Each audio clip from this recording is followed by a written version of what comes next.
பிள்ளைகளுக்கு ஆயுதம் எது தெரியுமா? ஜெபந்தான். முழங்காலை முடுக்கி நம்முடைய பிதாவை நோக்கி நாம் கூப்பிட ஆரம்பித்தால் தேவன் அப்படியே இறங்கி நமக்கு மறு உத்தரவு கொடுக்கிறவராக இருக்கிறார்.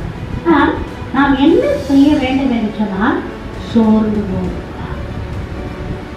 இது நாம் மனிதர்களாக நாம் சோர்ந்து போய்விடுகிறோம். என்னடா இவ்வளோ நாள் நாம் இந்த காரியத்துக்காக செவித்து கொண்டே இருக்கிறோமே, இன்னும் தேவனிடத்திலிருந்து சரியான பதில் நமக்கு வரவில்லையே, கர்த்தர் நம்முடைய ஜெபத்தை கேட்கவில்லையோ, கர்த்தர் நமக்கு பதில் கொடுக்கவில்லையோ என்று சொல்லி நாம் என்ன செய்து விடுகிறோம்? சோர்ந்து போய்விடுகிறோம். ஆனால் என் தேவன் சொல்லுகிற தேவ சமூகத்தில் நாம் விடுகிற கண்ணீரும் நாம் ஏறெடுக்கிற ஜெபமோ ஒரு நாள் வீண் போகவே போகாது. அல்லேலூயா.